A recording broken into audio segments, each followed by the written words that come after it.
નવરાત્રીનો તહેવાર ચાલી રહ્યો છે. લોકો દાંડિયા રાસ રમી રહ્યા છે, પરંતુ રાજ્યના સરકારી અધિકારીઓ હઠ રાસ રમી રહ્યા છે. આજે નર્મદા સેવા સેતુ કાર્યક્રમમાં ભાજપના સાંસદ મનસુખ વસાવા બેફામ બનેલા બાબુઓ પર એવા અકળાયા કે જાહેર કાર્યક્રમમાં તેમને રોષ ઠાલવ્યો. તો થોડા દિવસો પહેલા કચ્છ ભાજપના ધારાસભ્ય પ્રદ્યુમ્નસિંહ જાડેજા પણ રાજ્યપાલ પાસે આવી રજૂઆતો લઈને પહોંચ્યા હતા. ત્યારે મહત્વનું છે કે છેલ્લા કેટલાક સમયથી અધિકારીઓ ગાંઠતા ન હોવાની રાવ ઉઠી રહી છે અને જુદા જુદા નેતાઓએ તેની ફરિયાદ પણ કરી છે. આખા કાર્યક્રમની કાર્યવાહી નોંધ કર મેં કહ્યું પણ લોકો ના સરકારમાં રિપોર્ટ કરવાનો છે. પ્રાંત નથી, ટીડીઓ નથી, મામલતદાર નથી.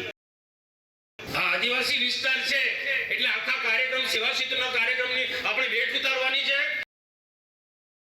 જાહેર કાર્યક્રમમાં રોષ ઠાલવી રહેલા આજે ભાજપના સાંસદ મનસુખ વસાવા, જે નર્મદા ખાતે યોજાયેલા સેવા સેતુ કાર્યક્રમમાં અધિકારીઓ હાજર ન રહેતા અકળાયા હતા.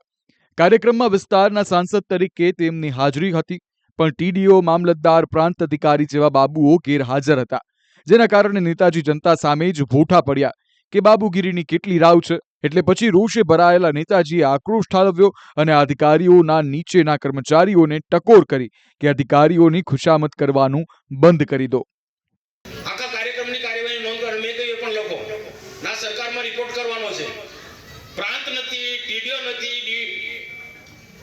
નથી, મામલતદાર નથી. આ આદિવાસી વિસ્તાર છે એટલે આખા કાર્યક્રમ સેવા ક્ષેત્રના કાર્યક્રમની આપણે વેટ ઉતારવાની છે. આ અધિકારીને ખુશામત કરવાનું બંધ કરો તમે. આ સેવા ક્ષેત્ર એટલે ગરીબોને આગળ લાવવાના, ગરીબોમાંથી બહાર કાઢવાના, ગરીબોને મદદરૂપ થવા માટેનો આ સરકારનો કાર્યક્રમ છે અને તેમાં મેન અધિકારી નથી. તો થોડા દિવસો પહેલા આવી જ બાબુરાજની ફરિયાદ લઈને કચ્છ ભાજપના ધારાસભ્ય પ્રદ્યુમ્નસિંહ જાડેજા રાજ્યપાલ પાસે પહોંચ્યા હતા.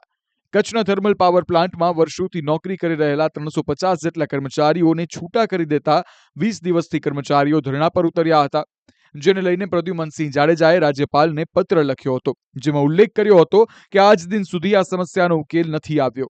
કોઈ પણ અધિકારીએ ધરણા સ્થળની મુલાકાત પણ નથી લીધી.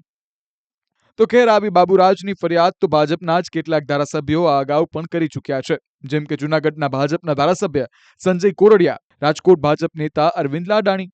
હાલ તો ગુજરાતના બાબુઓનો હઠરાસ એવો છે કે જેની સામે ધારાસભ્યથી લઈને સાંસદને ઝૂકવું પડી રહ્યું છે. ત્યારે બાબુઓના હઠ કોણ તોડાવશે અને નેતાઓને તેમાંથી કોણ મુક્તિ અપાવશે, તે મોટો સવાલ છે. બ્યુરો રિપોર્ટ, સંદેશ ન્યૂઝ.